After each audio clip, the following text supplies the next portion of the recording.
In the early 70s, there was a young girl named Ifeoma. She was a very quiet girl. She was the only daughter in a family of four. Her parents were traders. They weren't too rich, but they weren't hungry either. Just an average family. She didn't go to school as education wasn't a big thing then. Her mother loved and pampered her so much, but that didn't stop her from being respectful and responsible. One day, she went to the farm to fetch firewood. On her way back, her younger brother Arinze ran to her. He told her their dad is inside with a visitor. Arinze said he overheard them mentioning her name. He believes the man is here to ask for her hand in marriage. Ifeoma wasn't pleased with that news because she felt she's too young, as she was just 17 and wasn't ready to leave her family, especially her mother. She entered the compound and dropped her firewood. Just then she heard her father calling for her from the room. She rushed to answer her father. As she entered the room, she greeted her father and the two visitors and they answered happily. Then she left the room to go help her mommy in the kitchen. That night, after they had finished eating, Ifeoma's father called her aside and in the presence of her mother, he began to talk. He told her the visitors who were there earlier came because of her. The man's name is Ndubisi. He's from the neighboring village. His family is reputable, that he lives in the city and he's doing well for himself. Ifeoma's father then proceeded to tell her he had come to ask for her hand in marriage. She refused, stating she doesn't like the man, that she's not ready to leave her mother. Her father said her mother was her age when they got married. Ifeoma still refused. But over the next 2 months, her father continued urging her to accept. She finally accepted, and the families fixed a date for the traditional marriage between Ndubisi and Ifeoma.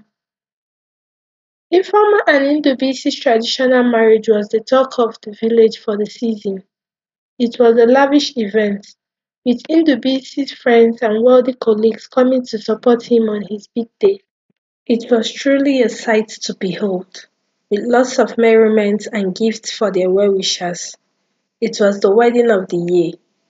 After the wedding, Ndubisi took his new wife Ifeoma and Arinze, her younger brother, to the city. This was a common practice in those days. After marriages, the family of the bride usually send one other sibling to go with them. That way, the man helps train the wife's sibling in either school or trade. When they got settled in town, at first everything seemed perfect. He was attentive, affectionate, and caring. He made her feel safe. Ifeoma became pregnant with their first child, but as time went on, the marks he wore began to slip. His temper flared without warning, and the love she thought she had was replaced by fear. Ndubisi's anger was like a storm. It came without notice. He would hit her at any slight provocation, insult her and her family. The abuse continued growing. He would beat her for trivial things like burnt food, a late dinner, or even an accidental mistake. He would call her worthless, weak, and dumb. Ifeoma learned to say nothing, to do whatever it took to avoid setting him off. But it wasn't just physical violence. Ndubisi's words were as sharp as daggers, cutting deeper than any blow. He would often tell her she was nothing without him, that no one would ever love her again. He made her believe that the abuse was her fault, that if she tried harder or worked harder, he would stop maltreating her. During the course of their marriage, Ifeoma gave birth to 8 children. Ifeoma had hoped that they would bring light into their home, but they only added to her burden. With every child, Ndubisi grew angrier. She was expected to care for the house, take care of the kids, and still endure his cruelty. The children, innocent as they were, saw their mother's pain and heard her cries at night. They were too young to understand, but as they grew, they knew something was wrong. Even if former younger brother Arinze was not exempted from Ndubisi's abuse, Ndubisi's anger turned on him too. Arinze was young and full of life, but Ndubisi viewed him as a threat. He feels Arinze is too outspoken. He was a constant reminder of what Ifeoma could have had if her life hadn't been stolen from her. Stay out of my way, Arinze. Ndubisi would growl whenever they crossed paths. I don't need another mouth to feed. He refused training Arinze, so Arinze finally left and went back to his parents' house in the village. Those days, divorce is seen as an abomination. Nothing should make you leave your husband except death. So Ifeoma continued staying and enduring. But it wasn't just physical violence that plagued Ifeoma, it was the hunger. Ndubisi would refuse to buy food or sometimes withhold money for the essentials, leaving Ifeoma to beg or to make do with whatever scraps she could find. Her children often went to bed hungry, and Ifeoma's strength withered away as the years passed.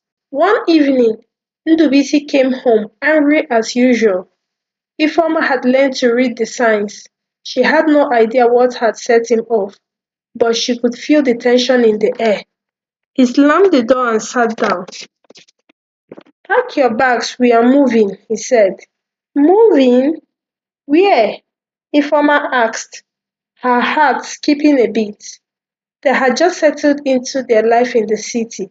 The children were starting school, and she had begun to find some stability. Ndubisi looked at her and answered, to the village. I'm done with this place. Ifeoma's heart sank. But the children, what about their education? We can't just live like this. Ndubisi didn't answer. He simply stood up, grabbed his bag, and walked out of the room. The next day, he went to meet the landlord and told him he was no longer paying for rent. Ifeoma didn't know what to do. How could he just leave them like this, with no warning, no plan, or no thought of the consequences? When Ifeoma woke up the next morning, she received a call from the landlord who told her that her husband said he won't be renewing the rent when it expires. The landlord told her it's either she continues paying or leaves the compound when her rent eventually expires. She promised the landlord that she would get back to him. Ndubisi had abandoned them to fend for themselves or to join him in the village. Apparently, his business wasn't doing so well, and he made a wrong business deal that made him lose his shop to moneylenders. He wasn't as rich as he portrayed. Ifeoma was devastated, but she had no choice. With no money, no skill, and no husband, she was forced to pack up the little they had and leave the house. She took the children to the village and left them with their father. She returned back to the city to figure out a way to help herself and her children out of the mess they were in. Her plan was to be stable so she can be free from her abusive and unpredictable husband. After she returned to the city, she went to meet a woman called Mama Ngozi. Mama Ngozi was elegant, with a calm confidence. Everyone in the street loved and respected her. She was a businesswoman. Ifeoma cried to Mama Ngozi to help her, promising to pay back immediately she's able to stand on her feet. You don't deserve to suffer anymore, Mama Ngozi said. I can show you a way to make money, to stand on your own 2 feet. No man will ever hurt you again. I will help you. Mama Ngozi gave her a small sum of money and introduced her to the world of trade in the market. It wasn't easy at first, but Ifeoma worked hard. She renewed her rent, learning the ropes of business and slowly building her reputation.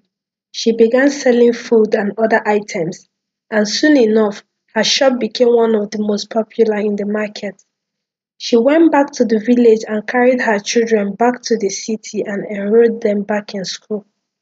Everything was going on well for years until one day, her third daughter Njideka, who had just finished writing her secondary school examination, became sick.